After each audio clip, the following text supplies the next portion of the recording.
Harry's Wife 102.11. Is Harry hypnotized?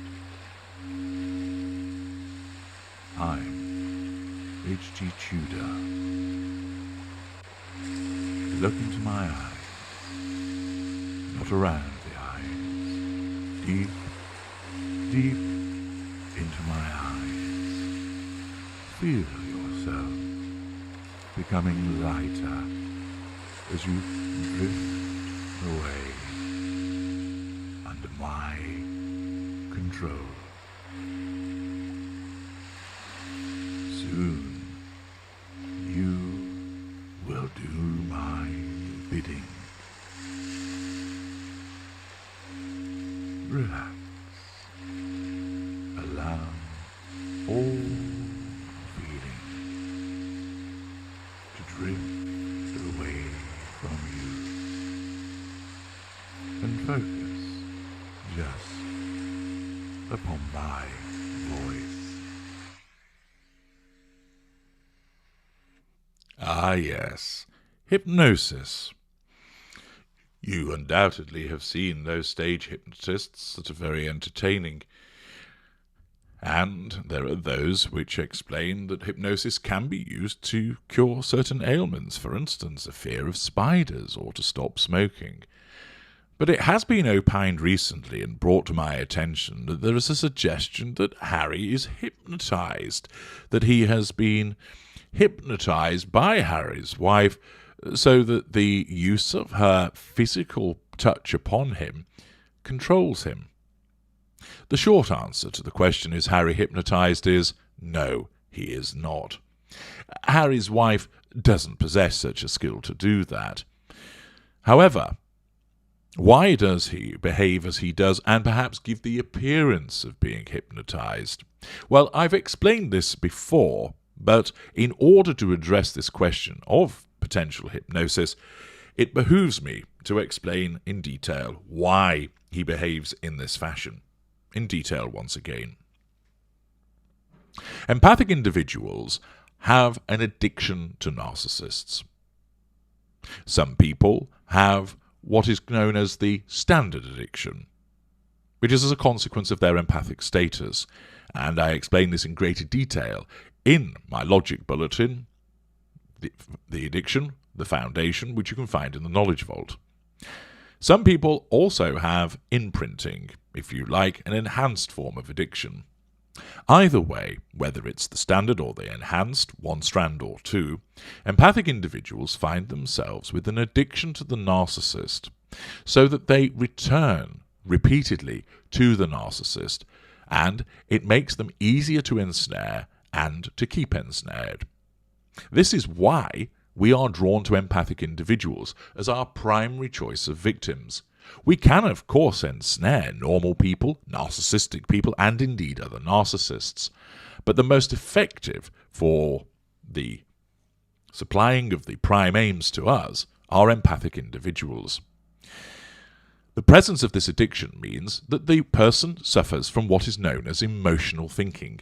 This doesn't mean that they are hysterical and that they are behaving like a stark raving lunatic, but it simply means that regularly, rather than go to the evidence and apply logic, they are governed by an emotional response. They are governed by their feelings. So, for instance, they may often say, I know this person upsets me, but I feel like I can't leave them. Note, feeling. And many times, when they talk about their relationship with the abusive individual, even when they realize they're dealing with a narcissist, they will often talk in terms of their feelings. I feel frightened to leave. I feel guilty if I don't support him. I feel too angry to stop accusing him of cheating, and so on and so forth. I have set out in the Knowledge Vault various materials to help people conquer that emotional thinking, which is absolutely axiomatic in terms of achieving recovery and freedom.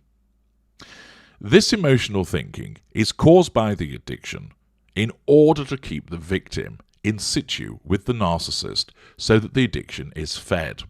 Emotional thinking is a con artist. It is the enemy within.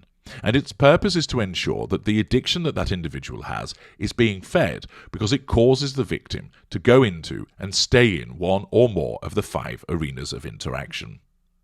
With Harry, the addiction that he has to narcissists and, of course, to his wife because she is one, means that he experiences this emotional thinking to cause him to repeatedly enter one or more of the 5 arenas of interaction.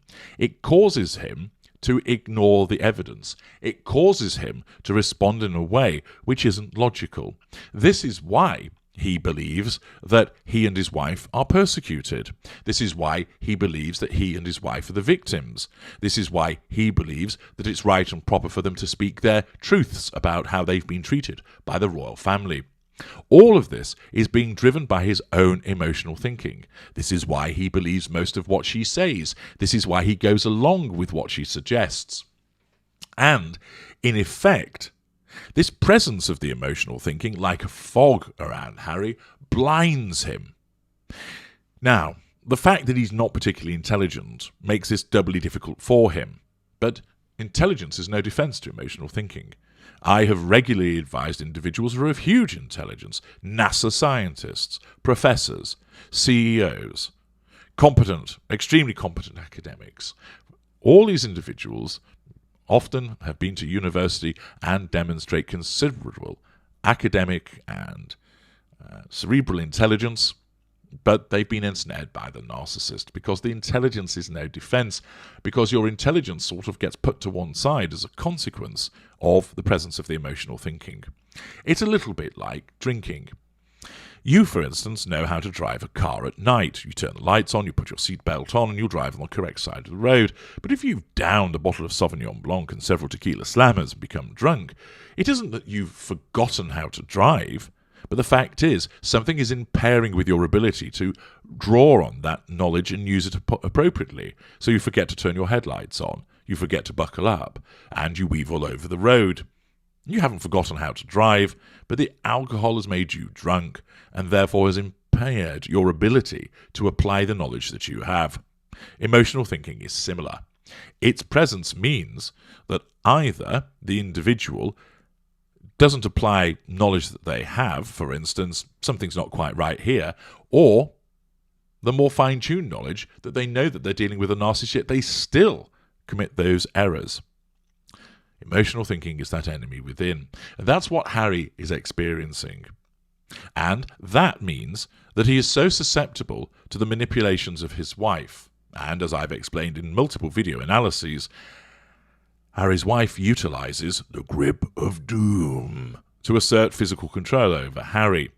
She regularly touches him on the back to guide him. She will touch him on the forearm to supposedly reassure him, but again to control him.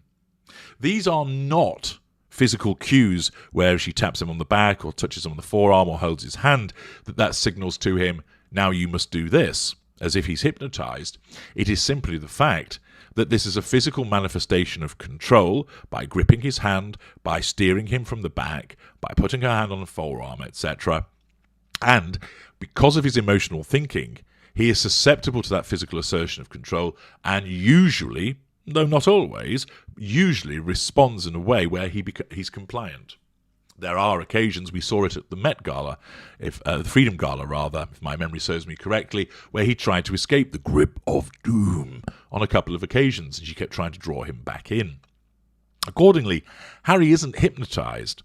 What he's experiencing is a combination of his own emotional thinking, which means he basically can't think clearly, and her repeated manipulations, particularly the physical ones, impact upon him so that he is steered, maneuvered, manhandled in a particular way and is compliant.